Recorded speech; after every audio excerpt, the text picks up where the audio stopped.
Hello, how's it going? Hope you're having a great night. This is video 5 in our Ships Week series, and we're actually gonna finish off our journey tonight. So we have been following Lehi's family. They started off in Jerusalem, and then they came through the wilderness and eventually ended up at the coast. And so right now they're in a place called Bountiful, that they called Bountiful. And Nephi, Lehi's son, him and his family have built a ship. And they're going to use that ship to cross the ocean. And so basically they pack up provisions, food, water. They had honey and different things that they were going to take with them on their journey. And so the first point I want to bring up, so as I was thinking about this step, I came up with some different points that I wanted to bring up with it. And the first one is ground to water. And so as they had been traveling on ground, it's fairly easy to kind of go the way that you want to go while you're on the ground. The ground doesn't have waves or currents or different things. And so going onto the ocean in the ship, right? So the ocean has different currents. There are different winds. Just it is not solid. And I want to bring up that point where when you take that leap, there's going to be this time period when things are not solid. It's kind of what I'm going through right now is just a period of life that is not as solid as it used to be. And it's kind of nerve-wracking. But at the same time, that's so with less control. So I have less control of my life in that sense that it's kind of more fluid, kind of more like the ocean. With less control, you need to have more trust. You need to trust that you are being guided. Trust that those currents and the wind is pushing you in the right direction. So they had the Liahona, a compass, a divine compass, that guided them. It didn't work off of magnetic power. It worked off of divine power. And it showed them the direction that they needed to be going. And so kind of that is one of the big points I wanted to just bring up. Yeah, is that it's just less solid. It's a more fluid, kind of like you just really need to have a lot of trust. And so the next point I wanted to make is, so I call them opposition points, and they're marked with red X's. And so as they're journeying at sea, at some point, probably a lot farther along than this, right? But so they had an opposition point. And what happened is basically Nephi,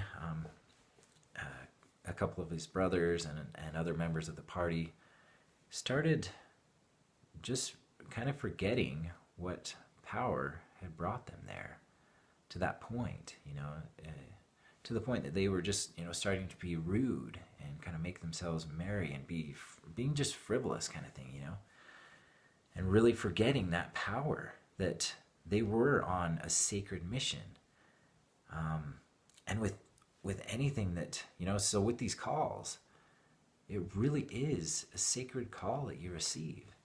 And so they really, they lost focus. And so Nephi, he's admonishing them, like, you need to stop this. We need to focus. We need to, make this journey across the ocean. We haven't made it yet. We're not to our new beginning yet, right? And so they get upset with him. They tie him up, to the point where he can't really move. And at that point, the compass, the Liahona, stops working. And so you can just imagine, you're in the middle of the ocean and the guidance that you have stops working. And so it goes on for a few days, 3 days pass, and they haven't had the guidance, and basically a storm has been getting worse during those 3 days. The storm started after they had tied Nephi up.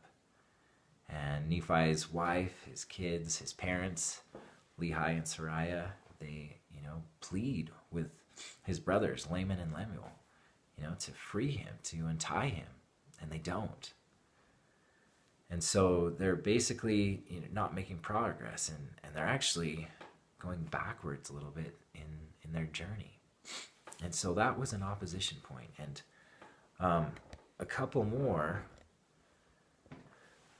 So we're along the journey also. So here, near the start, the same thing had happened. Laman and Lemuel had gotten upset with Nephi, and the reason is they didn't want to leave Jerusalem. They didn't want to leave, the abundance that they had there. They had land. They had different precious things at Jerusalem, and they didn't want to leave. And sometimes that can kind of be an opposition point that we face, even internally in ourselves, that we get kind of stuck in this comfort place and we're not wanting to leave, or to follow that call, that divine guidance to go and go on this journey of learning, And so that's one point to watch out for. Another point is, so they cross the wilderness and they've learned all of this neat stuff, and gone through all of these different experiences, hardships and trials and difficulties, and they come to the coast. Nephi gets the call to build a ship, and then, again, his brothers Laman and Lemuel, they don't believe. They do not believe that it's possible that he's going to be able to build a ship and cross the ocean. And so that's another point where we can kind of get stuck. You receive that call and you're like, this does not make sense. And I don't see how this is even going to be possible in my life right now.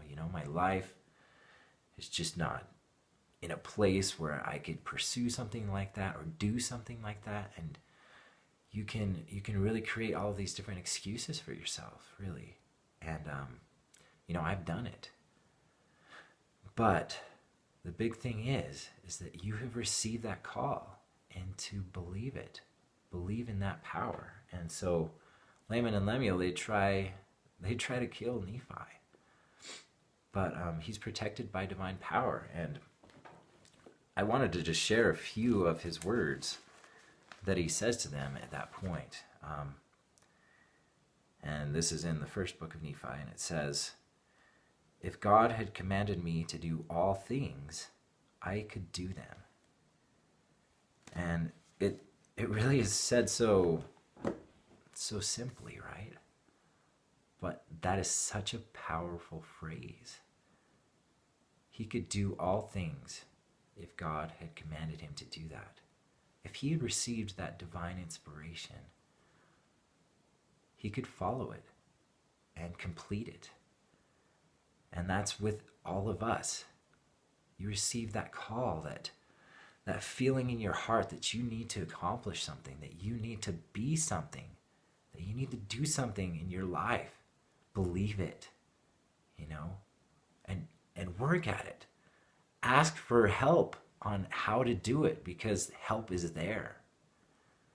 And a lot of times that help can come through mentors. It can come certainly through divine inspiration, right? But it can come in so many different ways. Reading a book.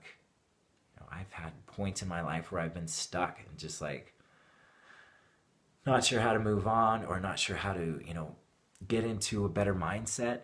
And I'll read something in a book that just completely gets me going again. And so that is definitely another point, another opposition point that you can face. And this last opposition point that we were just talking about, you're in the middle of that journey and you lose focus. You know, you start maybe to not believe that you're ever going to make it, and then you just want to give up, or just losing focus in a number of different ways. That can happen, especially right before you're going to hit success. It can happen. And so overcoming this, just really, as soon as Nephi, as soon as they untied him, his hands, his ankles are swollen because he's been tied up for, 3 days. On the fourth day, they untie him. And the reason is because that storm gets so bad. Laman and Lemuel see that, we are just going to all die. Like, this ship is going to sink because of this storm, a tremendous storm. And so they untie him. And he's in pain. He's swollen and he's wet, and I'm sure just, not in a very good physical place, but mentally, emotionally, spiritually, he's in a great place. And that's why he's such a hero of mine, because he doesn't complain. He doesn't complain, and he goes and grabs the compass, the Liahona, and it works. He holds it, and at that point it starts working again. And he prays for help, right? To have the storm stop. And it does. The storm stops. So Nephi, he got focused again. He got that mission focused again. He went to the compass, he asked for the storm to stop, and they start making progress again. And so if you're in the middle of this place that is not solid, it's liquid, it's fluid, and you're losing focus, get that focus back, however that needs to be, going to a good book, talking with a good friend, praying, whatever it needs to be, get that focus again and keep going on your journey, because it means everything to you. And because it means everything to you, it means everything to the universe, to everybody around you.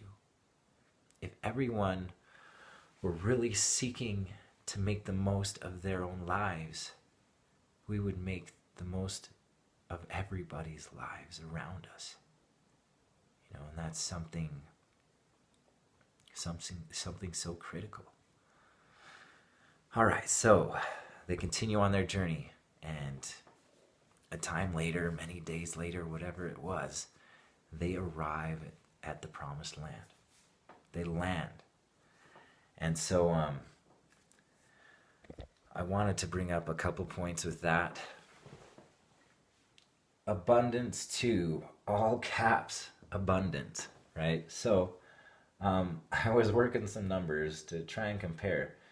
So we have over here in the land of Bountiful, they had about 196 square miles of nice land. It was fertile and had fruit and wild honey and things. The Americas, there are 16,428,000 square miles in the Americas. And so if we take this board is about 2 feet by 3 feet. And that's 864 square inches. And compare, so say that's our 16 million square miles. Really, 1/100th of a square inch on this board, like just a dot, really.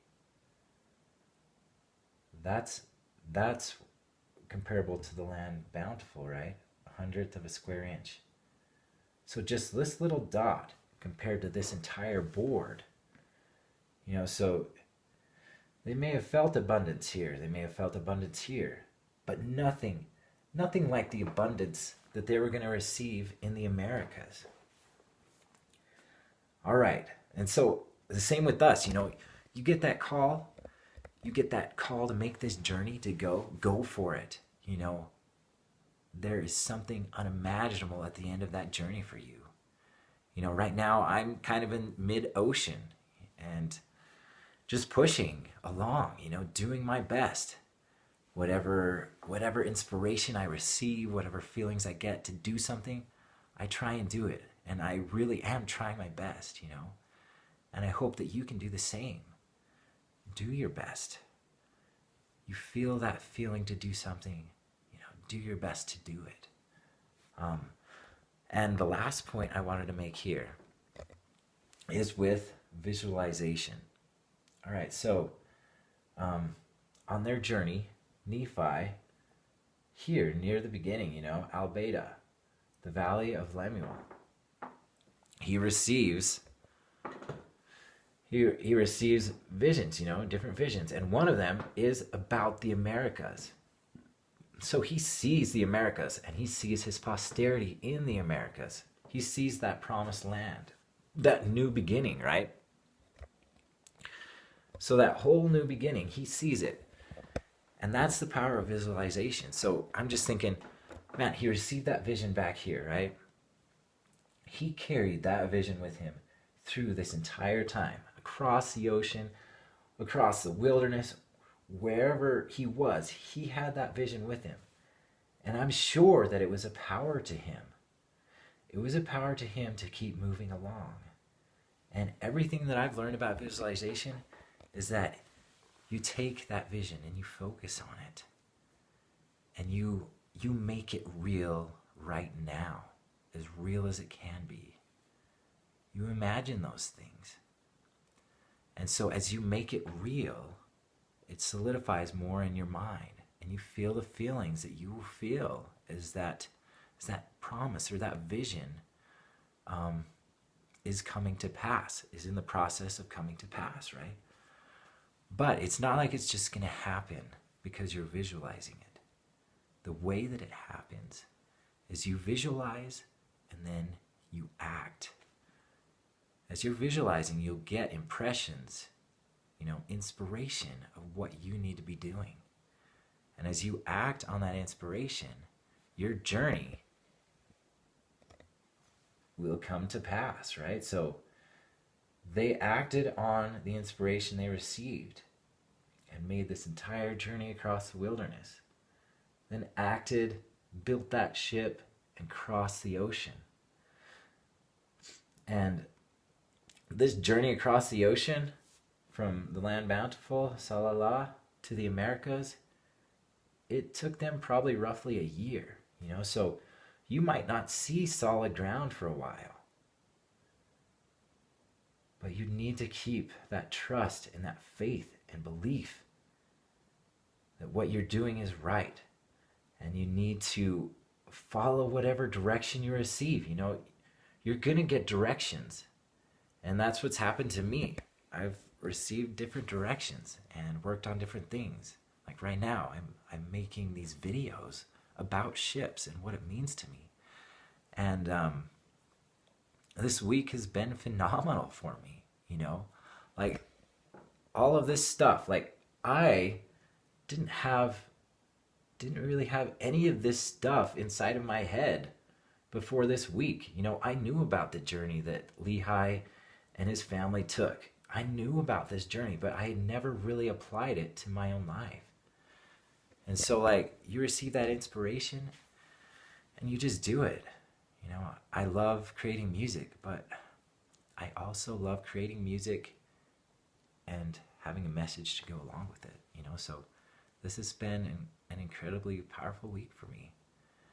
And I hope that it's been a great week for you too. You know, I hope that you found something in what I've been teaching and sharing that can help you in your life, you know, because that certainly is my goal, you know, to help others along their journey, you know, and that's I'm trying to figure this whole thing out myself. Like, I want to figure out life, you know, I want to figure out my life so that I can share with others how I did it, you know. So thank you so much for joining me for Ships Week. Tomorrow, I want to share one last final video for Ships Week, and I'm gonna bring along a friend. I want to play ships for you, and just share it kind of in that nice personal acoustic way. And so I hope that you'll join me tomorrow, and thank you so much for watching, and I hope you have a wonderful night. Thanks a lot.